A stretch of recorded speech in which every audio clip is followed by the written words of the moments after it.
Voici votre édition du 21 février 2018 de la Revue en 5 minutes. Cette semaine, grosse victoire pour les promoteurs de l'aérodrome Les Moulins à la suite d'une décision de la Cour supérieure. Alors qu'une pétition réclamant un meilleur service sur la ligne de train de banlieue de Montagne vient d'être lancée, la revue se penche sur les performances du train de l'Est. Et demeurant à Séoul depuis 8 ans, le Terrebonnien d'origine Louis-Michel Caron nous offre son regard sur les Jeux olympiques de Pyeongchang.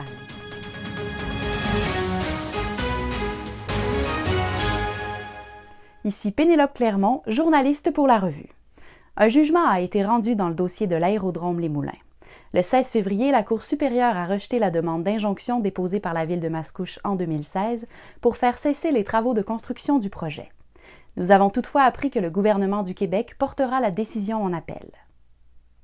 Le conflit de travail opposant la ville de Mascouche et ses cols bleus est maintenant chose du passé, alors que les élus ont entériné l'entente survenue entre les employés et la municipalité le 19 février.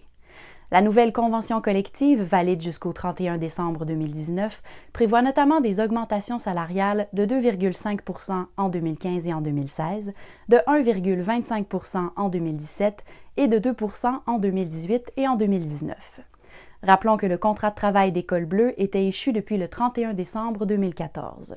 Plus de détails à lire en page A4. En pleine revitalisation, le noyau villageois de Mascouche devrait prochainement accueillir de nouvelles entreprises. Le restaurant-café La Brûlerie du Roi, la microbrasserie artisanale L'Albatros et le marché d'alimentation Le Rang 4 sont en effet en processus d'implantation. La revue apprenait également qu'un deuxième chocolat favori ouvrirait ses portes dans les Moulins, plus précisément près de la Montée-Masson à Mascouche. Si la ligne de train de banlieue de Montagne cause des maux de tête à ses usagers en raison de nombreux retards, le train de l'Est offre un meilleur service aux Moulinois avec un taux de ponctualité de 94 % en 2017. Depuis son inauguration en décembre 2014, la ligne Mascouche a vu 21 trains être annulés. 7 de ces annulations se sont produites dans la dernière année. Notons que 7 800 personnes empruntent le train de l'Est chaque jour. Pour créer un mouvement sans précédent visant à contrer la congestion routière, les maires d'une vingtaine de villes de la Rive-Nord se mobilisent pour la tenue d'un forum sur la mobilité et le transport collectif. Les villes de Terrebonne et de Mascouche joignent l'initiative qui se déroulera le 23 avril. Établi à Séoul depuis 8 ans, Louis-Michel Caron est à même de constater l'effervescence créée par les Jeux olympiques de Pyeongchang. L'ancien résident de Terrebonne nous offre son regard sur l'important rendez-vous sportif et nous dévoile les raisons qui l'ont mené en Corée du Sud. La chronique culturelle vous est présentée par la Société de développement culturel de Terrebonne qui vous invite à découvrir à l'année la Maison Belle-Île, l'Île des Moulins et le Théâtre du Vieux-Terrebonne. Avec sa nouvelle exposition La famille Masson du grenier au musée, la Maison Belle-Île vous propose l'histoire à travers les objets.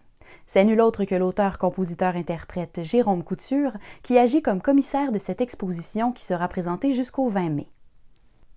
Le duo moulinois Jay Scott et Smithy Bacalé fera son entrée aux Francouvertes en montant sur la scène du Lion d'Or le 26 février. Apprenez-en plus sur la formation hip-hop en page B9.